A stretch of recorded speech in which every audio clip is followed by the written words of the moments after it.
Focus efforts to conduct attacks in the period between now and the end of August.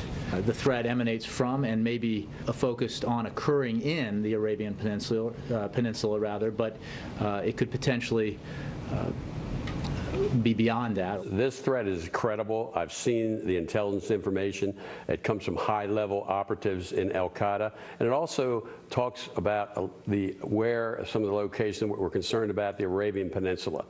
But what concerned us about this threat is when the higher-level operatives in Al-Qaeda talked about a serious threat, making a change in policy, being out there and trying to be in a situation where they will kill anyone from the West. It isn't only what Obama said during the campaign, that Al-Qaeda was done and they were on the run. It's what he said in a speech just a few weeks ago. It was about war and where we're going on this, and he said this war must end. All wars end, this war must end. And what was the big issue he raised? Closing of Guantanamo.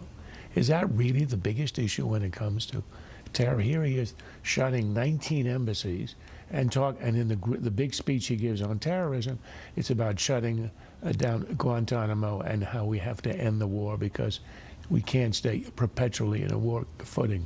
There you see all the embassies, by the way, and consulates. What is this if not a country not on a war footing, but cowering, essentially? You know, didn't we hear from the former Secretary of State and the current, Clinton and Kerry, that all of the recommendations of the review of the Benghazi attack are being implemented? They received $1.5 billion to beef up our security, and here we are with the embassies shutting.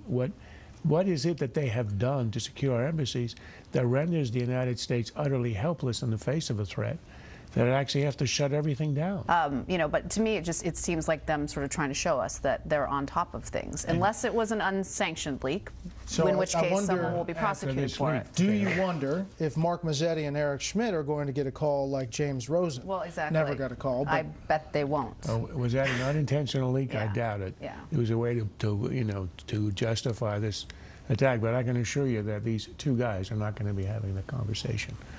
The phone line now between Yemen and Pakistan is shut down. Power rises over the New York skyline. Al-Qaeda's on the path to defeat, and Osama bin Laden is dead. Al-Qaeda's on the path to defeat, and Osama bin Laden is dead. Al-Qaeda has been decimated. Osama bin Laden is dead.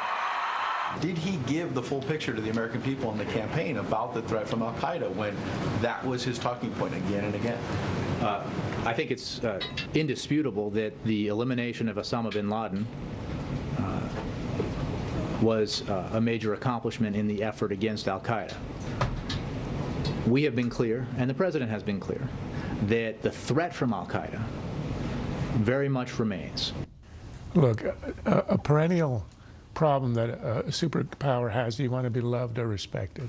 Obama has always had what I think is a naive idea that he wants America to be loved. He made a tour of the Muslim world early on. We're going to respect you, a new relationship, an open hand to Iran, a reset with Russia.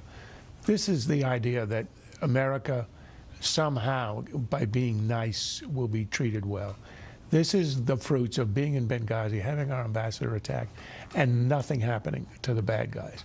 It's a result of Russia. We warned about Snowden. There'll be consequences. Russia holds him. There are none. Threatening Iran, saying, you know, you'll be held accountable. And then on Syria, the president of Syria has to go, and he'll be held accountable if weapons of mass destruction are used.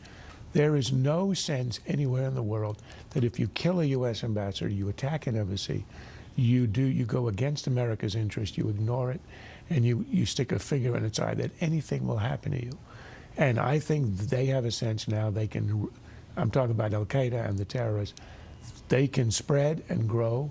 Wherever they strike, they will be relatively unmolested. And the fact that Obama talks about ending a war as if he can declare it ended rather than winning the war is an intricate element of that. So you can answer a lot of questions about the nature of Al-Qaeda, about the evolution of Al-Qaeda.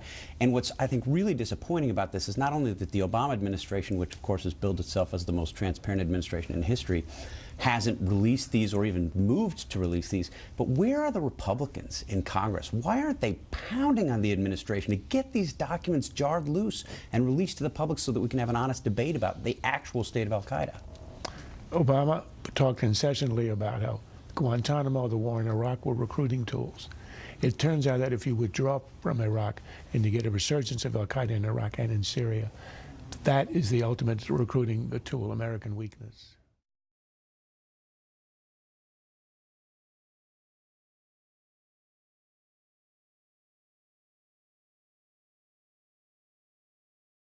This has been a Sunfish production.